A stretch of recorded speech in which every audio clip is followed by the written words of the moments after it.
യേശുവിൽ പ്രിയമുള്ളവരെ, ഈശോ മിശിഹായ്ക്കും സ്തുതിയായിരിക്കട്ടെ. ദൈവം ആദ്യം മുതൽ ഉള്ളവനാണ്. അവിടുന്നാണ് സകലതും സൃഷ്ടിച്ചത്. മനുഷ്യനെ പോലും രൂപപ്പെടുത്തി അവൻ്റെ ശരീരത്തിലേക്ക്, വെറും മണ്ണായ അവൻ്റെ ശരീരത്തിലേക്ക്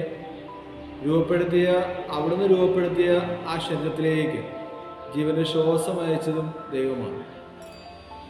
മനുഷ്യന് എല്ലാം മനുഷ്യനെക്കുറിച്ചറിയാം, മനുഷ്യന് ഈ ലോകത്തെക്കുറിച്ചറിയാം. മനുഷ്യൻ്റെ കരവലയത്തിനുള്ളിലാണ് ഈ ലോകമെന്ന്, ഈ ലോകത്തെ ഭരിക്കുന്നത് മനുഷ്യരായ നമ്മൾ ഓരോരുത്തരുമാണെന്ന് ചിന്തിക്കുമ്പോൾ അവിടെ തുടങ്ങിയാണ് നമ്മുടെ ജീവിതത്തിൽ പാളിച്ചകൾ സംഭവിക്കുന്നത്. ഈ തപസ് കാലത്തിലെ മൂന്നാമത്തെ ഞായറാഴ്ചകൾ കടന്നു പോകുമ്പോൾ, ഈ കാലത്തിൽ, ഈ ഒരു തപസ് കാലത്തിൽ, നോയിമ്പിൽ, ഉപവാസത്തിൽ, പ്രാർത്ഥനയിൽ, ധർമ്മദാനത്തിൽ നമ്മൾ കണ്ടുമുട്ടുന്ന ഒരു പ്രതിഭാസം, നമ്മളെ തന്നെ അറിയുകയാണ്.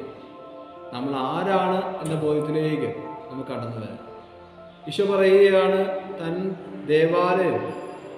ദേവാലയത്തിൽ ശുദ്ധീകരിക്കുമ്പോൾ ഈശോ അവിടെ ഉണ്ടായിരുന്ന ആടുമാടുകളെയും നാണയമാറ്റക്കാരെയും ഒക്കെ ദേവാലയം പുറത്താക്കിയിട്ട് പറയുകയാണ്, ഇതിൻ്റെ ദൈവത്തിൻ്റെ ആലയം, പിതാവിൻ്റെ ആലയം, പ്രാർത്ഥനാലയം എന്ന് വിളിക്കപ്പെടുമെന്ന് എഴുതപ്പെട്ടിരിക്കുന്നത്. അവിടുത്തെ ആലയത്തെക്കുറിച്ച് തീഷ്ണത എന്നെ വിഴുങ്ങിക്കളയുന്നുവെന്നും അതേപോലെ ദൈവത്തിൻ്റെ ആലയം പ്രാർത്ഥിക്കുവാനുള്ളതാണെന്നും ഈശോ പഠിപ്പിക്കുമ്പോൾ നമ്മൾ ഈശോയിലൂടെ നമുക്ക് കിട്ടുന്നൊരു ബോധ്യമെന്ന് പറയുന്നത്, അവർ ചോദിക്കുകയാണ്, ഈ അടയാളങ്ങൾ, ഈ ഒരു കാര്യം ചെയ്യുവാനായിട്ട് നീ എന്ത് അടയാളമാണ് ഞങ്ങളുടെ മുമ്പിൽ വ്യക്തമാക്കുക എന്ന് ചോദിക്കുമ്പോൾ ഈശോ പറയുകയാണ്, ഈ ആലയം നിങ്ങൾ നശിപ്പിക്കുക, 3 ദിവസത്തിനുള്ളിൽ ഈ ആലയം ഞാൻ പുനരുദ്ധരിക്കുമെന്നാണ് ഈശോ പറയുന്നത്. അവിടെ വചനം നമ്മൾ വായിച്ച് വരുമ്പോഴേക്കും നമുക്ക് കാണാൻ പറ്റും, ഈശോ പറയുന്നത് ശരീരമാകുന്ന ആലയത്തെ പറ്റിയാണ്. ഈശോ ശരീരമാകുന്ന ആലയത്തെ പറ്റിയാണ് പറഞ്ഞു വയ്ക്കുന്നത്. നമ്മൾ ദേവാലയത്തിൽ ഒന്നിച്ചു ചേരുന്നു, ദേവാലയ കാര്യങ്ങളിൽ ഇടപെടുന്നു, നമ്മുടെ ആത്മീയ കാര്യങ്ങളിൽ ഇടപെടുന്നു. നമ്മുടെ ആത്മീയ കാര്യങ്ങളിൽ ഇടപെടുമ്പോഴേക്കും ദേവാലയത്തിൽ നമ്മൾ വന്നിരുന്നിട്ട് വളരെ അശ്രദ്ധയോടെയാണ് ബലിയിൽ പങ്കെടുക്കുന്നതെങ്കിൽ ആ ബലി കൊണ്ട് നമുക്ക് യാതൊരു പ്രയോജനവും ഉണ്ടാകുന്നില്ല. നമ്മുടെ ആത്മാവിന് തന്നെ അത് നാശകരമായി തീരുകയാണ്. പക്ഷേ തലേ ദിവസം, ശനിയാഴ്ച ദിവസം, ഇന്ന് രാത്രിക്കുള്ളിൽ നമ്മൾ വിശുദ്ധ കുർബാനയ്ക്ക് വേണ്ടി നാളെ ഒരുങ്ങുന്നതിൻ്റെ ഭാഗമായിട്ട് കുമ്പസാരിച്ച് വിശുദ്ധ കുർബാനയ്ക്ക് വേണ്ടി ഒരുങ്ങുമ്പോൾ, വിശുദ്ധ ബലി വിശുദ്ധിയോടെ അർപ്പിക്കുവാനായിട്ട് കടന്നു വരുമ്പോഴേക്കും നമുക്കിവിടെ കാണുവാനായിട്ട് സാധിക്കും, നമ്മുടെയൊക്കെ ജീവിതം കൂടുതൽ ദൈവകരങ്ങളിലായിരിക്കുന്നതും വളരെയധികം പ്രതിസന്ധികളും രോഗങ്ങളും ഒക്കെ നമ്മുടെ ചുറ്റുപാടിലൂടെ കടന്നു പോകുമ്പോഴും കർത്താവിൻ്റെ കരവലയത്തിനുള്ളിൽ, രോഗിയായിക്കൊള്ളട്ടെ, രോഗം ബാധിച്ചതായിക്കൊള്ളട്ടെ, സഹനത്തിലായിക്കൊള്ളട്ടെ, പ്രാരാബ്ധത്തിലായിക്കൊള്ളട്ടെ, പക്ഷെ അതൊക്കെ കർത്താവിൻ്റെ കരം വഴി നീങ്ങിപ്പോകുന്നതായിട്ട് നമുക്ക് ദർശിക്കാൻ സാധിക്കും.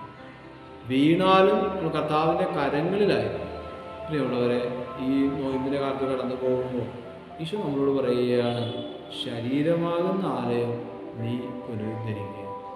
നിന്റെ ദേവാലയത്തോട് ചേർന്ന് നീ ആത്മീയ കാര്യങ്ങളിൽ ഇടപെടുമ്പോൾ നിന്റെ ശരീരമാകുന്ന ആലയത്തെ നീ കർത്താവിൻ്റെ സന്നിധിയിലേക്ക് സമർപ്പിക്കുക.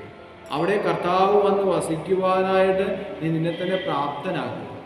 ഈശോ പറയുകയാണ്, തന്നെ കൂടെ നിൽക്കുന്നവരുടെ, എൻ്റെ കൂടെ ഉണ്ടായിരുന്നവരുടെ, മനുഷ്യൻ എന്താണെന്ന് ഈശോ പറഞ്ഞു വയ്ക്കുന്നുണ്ട്. പക്ഷേ മനുഷ്യൻ്റെ ആ അവസ്ഥ ഈശോക്ക് അറിയാവുന്നതുകൊണ്ട് അവരാരെയും ഈശോ ഗവനിക്കുന്നില്ല.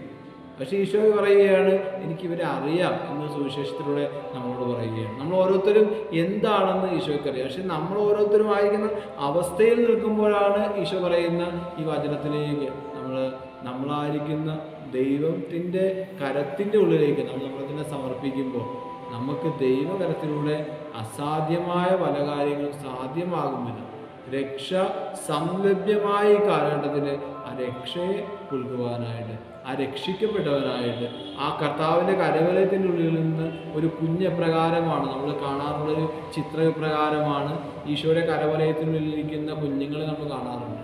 നമ്മൾ ഓരോരുത്തരെയുമാണ് അത് ആഹ്വാനം ചെയ്യുന്നത്. നമ്മൾ ഓരോരുത്തരുമാണ് ആ ഈശോയുടെ കരത്തിനുള്ളിലായിരിക്കുന്നത്.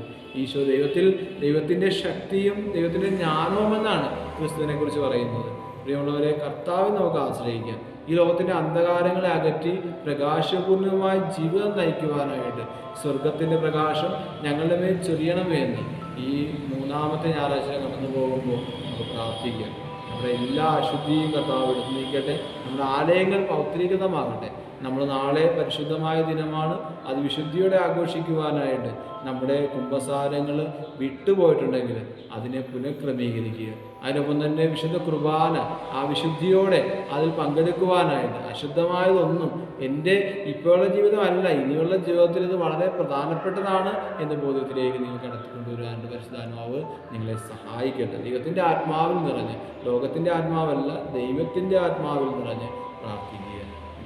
ദൈവത്തിൻ്റെ തിരുമുമ്പിലാണ് നമ്മൾ ഓരോരുത്തരുമായിരിക്കുന്നത്. ദൈവം നിങ്ങളെ സമൃദ്ധമായി അനുഗ്രഹിക്കട്ടെ. പിതാവിൻ്റെയും പുത്രൻ്റെയും പരിശുദ്ധാത്മാവിൻ്റെയും നാമത്തിൽ